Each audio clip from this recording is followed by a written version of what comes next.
Assalamualaikum dan hai, anda bersama saya Syafiani dan mari kita lihat rangkuman yang menarik yang berlaku sepanjang minggu ini dalam arena teknologi. Dalam arena teknologi, hari Isnin menyaksikan yang mana Samsung kini mula menawarkan Samsung Galaxy S20 FE pada harga RM2,299 sebuah. Spesifikasinya membawakan janaan chip Snapdragon 865, skrin dengan kadar segar semula 120Hz dan kamera utama 12 megapiksel. Vivo pula menawarkan Vivo Y20s pada harga serendah RM699. Bagi yang berminat, peranti ini dilengkapi dengan chip MediaTek Helio G80 dan juga bateri sebesar 5000 mAh. Untuk rakaman gambar, ia menampilkan kamera utama 13 megapiksel. Apple pula dijangka memperkenalkan iPhone dengan skrin 8 inci QHD+ menggunakan panel OLED fleksibel. Menurut jangkaan penganalisa Ming Chi Kuo, iPhone dijangka mengeluarkan sekitar 20 juta telefon boleh lipat pada tahun 2023 kelak. Infinix sudah mula menjual Infinix Smart 5, Infinix Hot 10 dan Infinix Note 8 melalui kedai atas talian Shopee.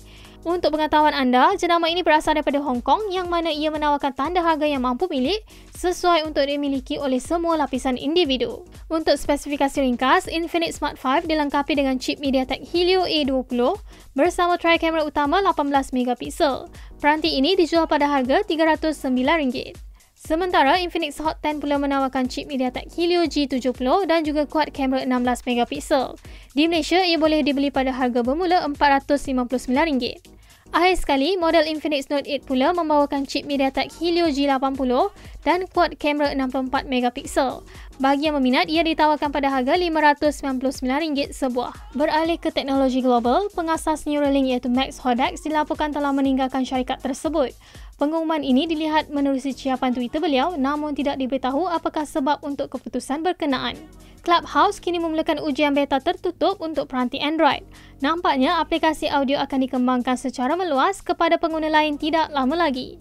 Seterusnya, aplikasi MySejahtera telah mula memaparkan slot temu janji bagi yang mendaftar AstraZeneca.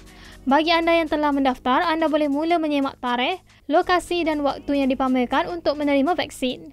Berita baik juga untuk anda yang berada di luar Kuala Lumpur atau Selangor, vaksin AstraZeneca ini akan diperluaskan penawarannya di seluruh Malaysia tidak lama lagi. Pada hari Selasa pula, seperti yang dinantikan ramai, nampaknya Disney Plus Hotstar telah pun memasuki pasar Malaysia. Ia boleh mula dilanggan pada 1 Jun 2021 yang mana membawakan harga langganan RM54.90 untuk 3 bulan. Apa yang menarik mengenai platform penstriman ini, anda boleh menonton kandungan asli dari Disney Plus serta beberapa pilihan kandungan-kandungan klasik dari katalog 800 filem dan juga ribuan episod siri TV mereka. Bagi anda yang melanggan Astro Movies Pack, anda akan mendapat akses kepada kandungan Disney Plus Hotstar secara automatik dengan penambahan RM5 sebulan. Selain itu, Apple melaporkan yang mana mereka telah memberikan tampalan security untuk sistem operasi mereka. Anda kini boleh mula memuat turun iOS 14.5.1, iPadOS 14.5.1, watchOS 7.4.1 dan macOS Big Sur 11.3.1 bagi menampal kerentanan security WebKit yang boleh membuka peranti kepada serangan penggodam. Oppo minggu ini melaporkan akan mula memasuki arena kereta elektrik. Mengikut jejak langkah Huawei, Tony Chen iaitu Ketua Pegawai Eksekutif Oppo dikatakan telah melakukan pertemuan dengan wakil CATL yang menghasilkan bateri untuk kenderaan elektrik dan Institut Penyelidikan Automotif China sejak 2 minggu lalu. Untuk anda yang meminati jual beli kripto wang, Bitcoin Cash kini sudah boleh diakses menerusi aplikasi Luno. Kini, Bitcoin Cash hadir dengan nilai dagangan sekitar RM5,600 untuk 1 BSH. Beralih ke hari Rabu, program jaringan prihatin telah diumumkan kepada semua. Kesemua syarikat telekomunikasi di Malaysia telah pun hadir dengan penawaran pelan untuk data dan peranti yang menarik untuk penerima yang berkelayakan. Subsidi RM180 dan RM300 telah pun diberikan kepada 8 juta rakyat Malaysia. Untuk setiap syarikat telekomunikasi, data internet sebanyak 2 GB akan diberikan setiap hari selama 12 bulan. Selain itu, rebat sekurang-kurangnya RM15 juga akan diberikan kepada pengguna mengikut pelan yang dipilih pengguna. Instagram memperkenalkan pelekat caption untuk pengguna menerbit video yang bisu. Melaluinya, audio akan berubah menjadi caption atau serikata seumpama ciri live caption yang diperkenalkan oleh Google. Buat masa ini, ciri ini terhad dengan bahasa Inggeris sahaja. Mengenai berita teknologi tempatan, fasa ketiga untuk imunisasi vaksin yang sepatutnya diberikan kepada warga Malaysia yang berumur 18 tahun ke atas bermula hari ini, nampaknya akan ditunda untuk beberapa minggu lagi. Hal ini disebabkan bekalan vaksin yang tidak mencukupi. Menurut Khairi Jamaluddin, mereka menjangkakan bahawa bekalan vaksin akan tiba dengan jumlah yang lebih banyak sekitar bulan Jun kelak. Seterusnya, aplikasi Selangkah dikemas kini dengan penawaran ciri bubble yang akan memudahkan sekumpulan pengguna mendaftar di premis secara serentak. Dengan ini, ia menyelesaikan isu ramai pengguna beratur di depan premis kerana imbasan perlu dilakukan secara satu persatu dengan peranti berbeza. Untuk hari Khamis pula, Canalys telah mengeluarkan data jualan telefon pintar untuk suku pertama tahun 2021. Ia menyaksikan Xiaomi menduduki tangga pertama di Malaysia dengan pegangan pasaran sebanyak 28%. Di tempat kedua adalah Vivo 21% dan seterusnya diikuti oleh Samsung 17%, Oppo 14% dan Realme 8%.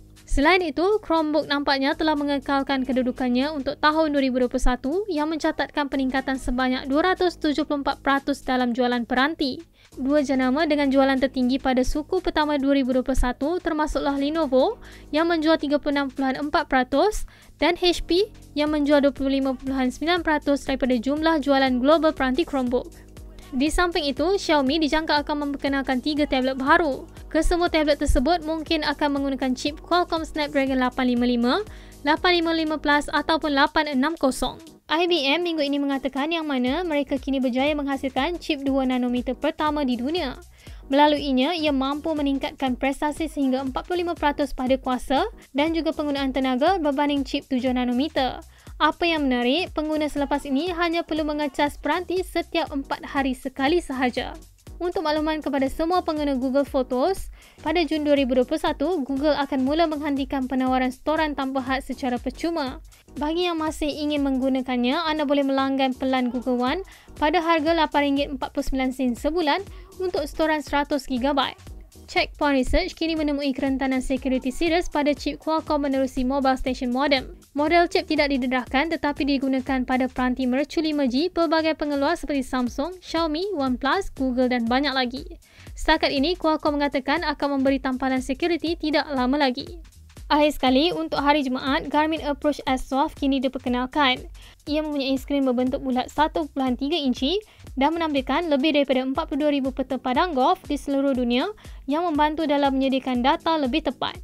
Di Malaysia, ia ditawarkan pada harga RM930 seutas. Seterusnya, Google mengumumkan akan menambah sebuah bahagian khas pada penyenaraian Google Play bermula tahun 2022.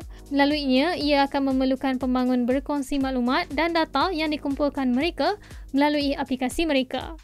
Laman LiveLeak kini menghentikan operasi. Ia merupakan laman yang mempunyai sejarah internet penuh kontroversi yang telah beroperasi sejak tahun 2006 lagi. Bagi yang menggunakannya, kandungan laman tidak lagi boleh diakses sejak 5 Mei yang lalu dan pelawat akan diarahkan ke laman perkongsian baru item fix. Jadi itu sahaja rangkuman menarik yang boleh kita lihat sepanjang minggu ini. Bagi anda yang meminati perkembangan teknologi, jangan lepaskan peluang untuk menonton kandungan menarik di Amans. Ikuti kandungan menarik mengenai variasi iPhone 12 terbaru dari Apple dan juga kandungan iOS 14. Apa yang anda perlu tahu adalah banyak lagi pilihan warna berbanding sebelum ini yang hanya ada beberapa pilihan sahaja. Jadi anda boleh beli pelbagai lagi aksesori untuk menceriakan lagi ekosistem barangan Apple anda. Bukan itu sahaja, anda juga boleh mengetahui perkara menarik yang ditawarkan dalam MIUI 12.5. Apabila anda menekan lock screen, ia akan pergi kepada animasi seperti ini. Kemudian apabila anda menekan butang kuasa, ia akan zoom dengan lebih dekat dan ini adalah animasi yang bagi kami sangat dan cukup teramat cantik yang pernah kami lihat. Atau anda mungkin ingin mengetahui penawaran yang berbaloi pada Huawei Vision S.